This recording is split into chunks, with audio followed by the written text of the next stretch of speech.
पुराणों का, शास्त्रों का अध्ययन है।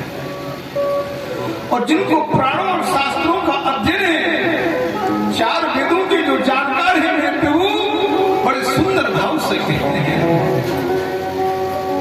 आत्मदेव ब्राह्मण का मतलब है जो आत्मज्ञान को करा दे, जो ब्रह्म से मिला दे भी तो आत्मदेव। आत्मा में रमण करने वाला जो बिहारी उस पार में परमात्मा को जीव और ब्रह्म का मिलन करा दे, वही तो आत्मदेव है। और जिसने आत्मा का और जीव का मिलन नहीं करा पाया तो वो संसार का तुच्छ प्राणी है, फिर वो आत्मदेव नहीं है।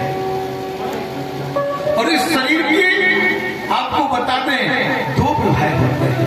क्या विभाग होते हैं शरीर के? दो विभाग होते हैं। पहला विभाग होता है बुद्धि से और दूसरा विभाग होता है जिज्ञासा से। पहला विभाग किससे होता है? बुद्धि से होता है इस शरीर का, और दूसरा विभाग होता है जिज्ञासा से। बुद्धि हमेशा कहती है कि आप सद्मार्ग पर चलो, अच्छे मार्ग पर चलो, अच्छा व्यवहार करो, अच्छा आचरण करो, धर्म करो, सत्य करो। लेकिन जिज्ञासा अगर चाहे तो समाज में सम्मान दिला सकती है, और जिज्ञासा चाहे तो समाज में धिक्कार। जीव हमेशा स्वाद को देखती है, जीव नहीं देखती है कि अच्छा है बुरा, वो स्वाद देखती है, बुरा है। मेरे प्रभु ने बड़े सुंदर भाव से कहा है, नर नारायण ने अपने विचारों को किया है, प्रभु की वो अद्भुत लीला है।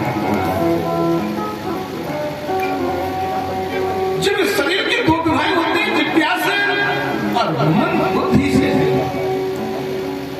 और बुद्धि में अगर व्यक्ति चलता है तो कभी भूल नहीं करता है।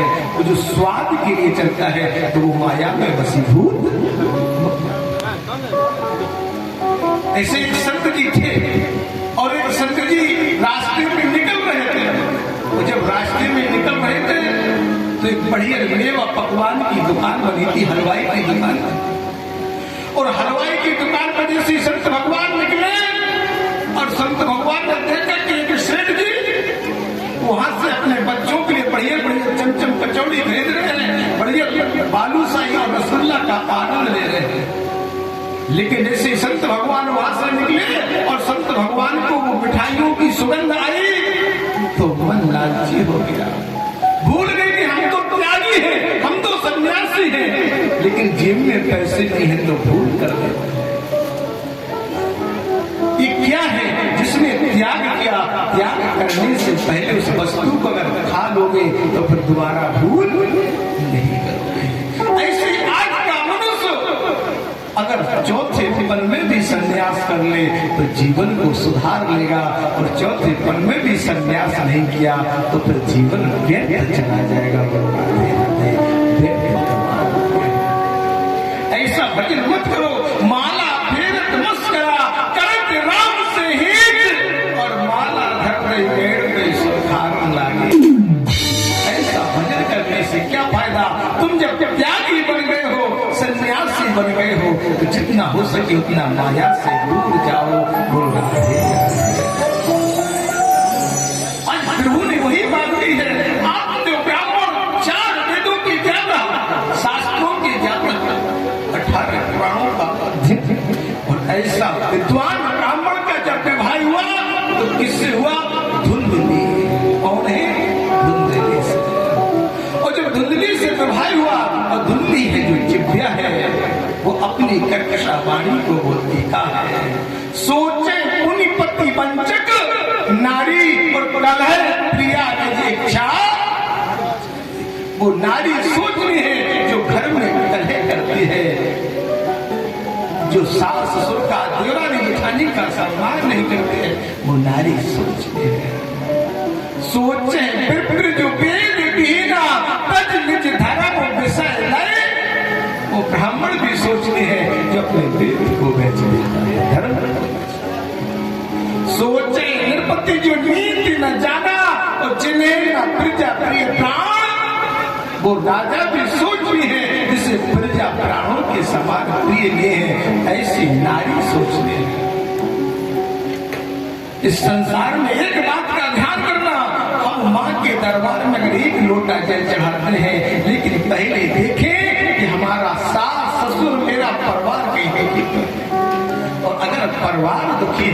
फिर मैया को जल का लोटा भी स्वीकार नहीं है।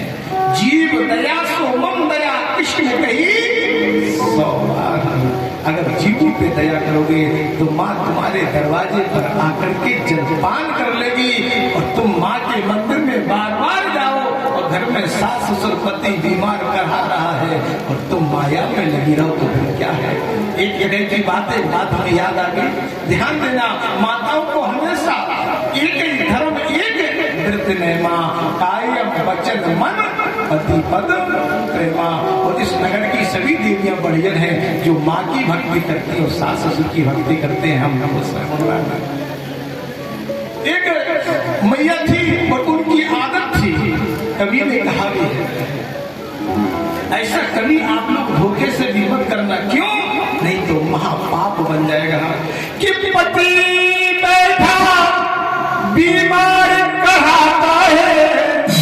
अगर पति बीमार है और अगर वो रो रहा है और तुम कह रहे कि हम तो मंदिर जाएंगे तो फिर क्या मतलब। समझाना है आप लोगों से, कहना है कि पति बैठा बीमार कराता है वो बैठेगा ना जाती है।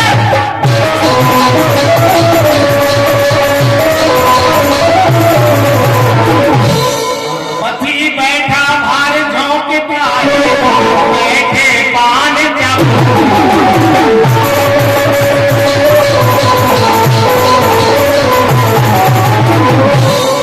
नारी सोचनी है। बाबा गोस्वामी तुलसीदास जी ने स्पष्ट कहा है, वो नारी सोचनी है। पति बीमार है और हम अपनी सखी सहेलियों में लगे हैं, हम रिश्तेदारों में लगे हैं, किस काम के हैं। पहले आपके लिए भगवान पति है और पति से बढ़कर के कोई भगवान नहीं है। अगर पति की सेवा कर ली तुमने संसार की सेवा, पति खुश तो संसार खुश, परमात्मा। पति कैसे मेहनत करता है, कैसे परिवार का पालन करता है, तुम्हें तो सिर्फ एक घर का लालन पालन करना है और फिर भी तुम कहते सुनो तुम्हें सामग्री अगर वो धोखे से भूल गया तो गुस्सा नहीं होना है, पहले हाथ और हाथ जोड़ करके प्रार्थना करो, हे स्वामी आप ये सामग्री नहीं लाए, कल बच्चों को हम भोजन कैसे कराएंगे। अगर स्वयं की भी कोई वस्तु है, साड़ी है या अन्य कोई श्रृंगार का सामान है तो निवेदन करो, देखो माँ तुम्हारी पर कृपा करती के लिए। लेकिन अगर तुमने अभिमान कर दिया तो पार्वती का पाति धर्म नष्ट हो गया, सरस्वती का पाति धर्म नष्ट हो गया और जानकी जी का पाति धर्म नष्ट हो गया, तो हम आप क्या है। इस कलयुग में वो अनसुईया अच्छी है, इसने अपने पति की सेवा में तीनों देवताओं को अपनी गोद में खिला दिया है। बोलो राधे। माता अनसुईया ने डाल दिया पालना, झूल रहे तीन देव बन करके। वो माँ सती अच्छी है, जिसने लाला को पालने में खिलाया है। इसलिए अपने धर्म को बचा करके रखो। सीता ने अपना त्याग किया राम को आदेश दे करके, सीता ने अपना धर्म का त्याग किया राम को आदेश दे करके कि हिरण को मारो। पार्वती ने अपना त्याग किया सती के रूप में, जो बिना आज्ञा के पिता के यहाँ चली गई। तो फिर आप लोग अगर भूल करोगे तो फिर क्या होगा। अगर स्वर्ग नहीं मिले तो नरक से झगड़ा मत करो। बोलो राधे राधे। इसलिए मैं समझा रहा हूँ कि की सेवा करो, भूल चूक माफ करो, क्योंकि अगर हमारा पति गुस्सैल है उसको शंकर मानते हैं, पूजा कर लो। क्योंकि भगवान शंकर जब क्रोधित होते हैं तो बस सीधा तीसरा नेत्र बोलते हुए राधे राधे बस हम करते हैं। अगर सज्जन है, सीधा है तो बिल्कुल राम मान करके पूजा करो। और चंचल स्वभाव का है तो लड्डू गोपाल भगवान कृष्ण मान के, द्वारकाधीश मान के सेवा करो, लेकिन भाव मत। क्योंकि जिस माता पिता ने जिसके साथ में बंधन बांध दिया है वो आपका है और आपका ही रहेगा।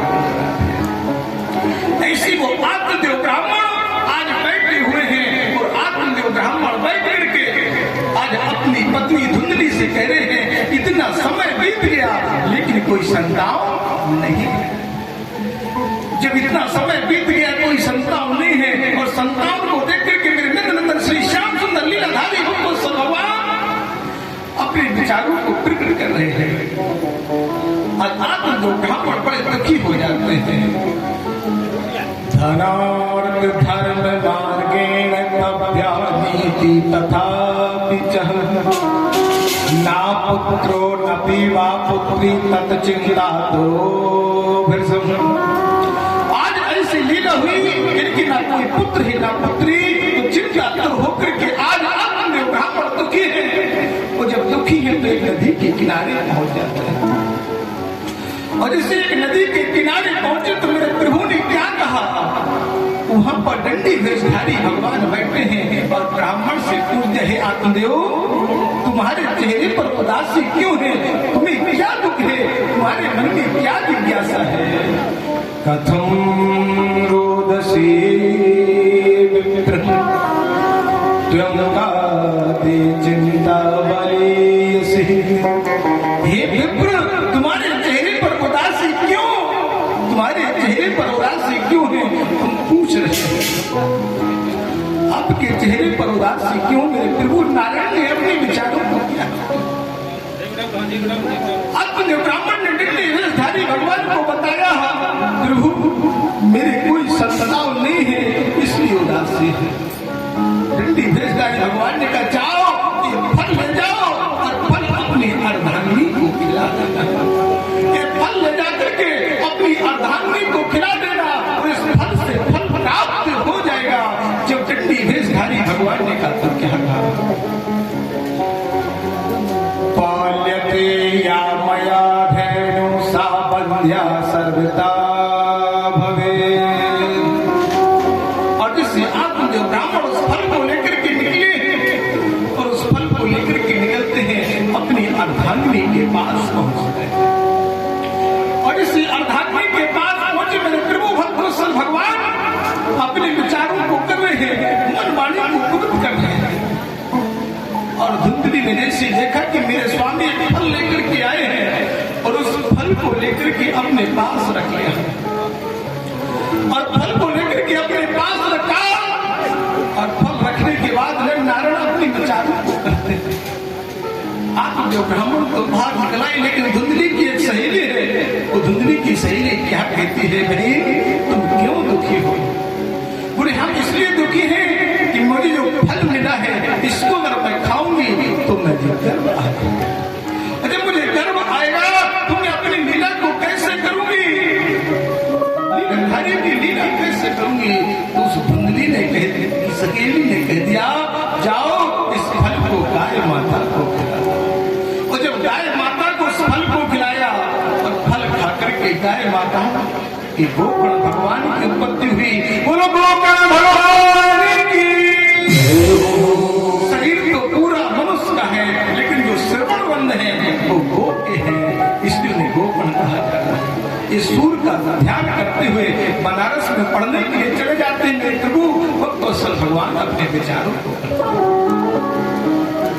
इधर धुंधली की सहेली ने कहा कि जो दुष्ट होता है उसकी सहेली भी दुष्ट है। संगत से गुण उपजे संगत से गुण जाए, जैसा खाओगे अन्न वैसा होगा मन, जैसा पियोगे पानी वैसी होगी। आज मेरे प्रभु ने जैसे कहा तो आज धुंधली की सहेली ने कहा कि बहन मेरे गर्भ है, इस गर्भ का समय आने पर मैं फल दे दूंगी। क्या कि जितना समय फल आए हुआ उतना ही गर्भ हमारा है।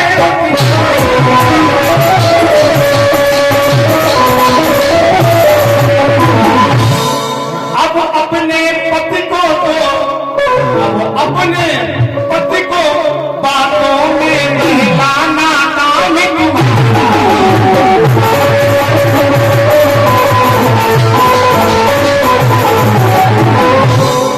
जिस समय ऐसा कहा, बहन फल आए जितना समय हुआ उतना ही गर्व हमारा है, और पति को बातों में बहलाना काम तुम्हारा है। पति को बातों में बहलाना काम तुम्हारा है। जब ऐसा कहा समय आया, उसी समय मेरे भक्तवत्सल भगवान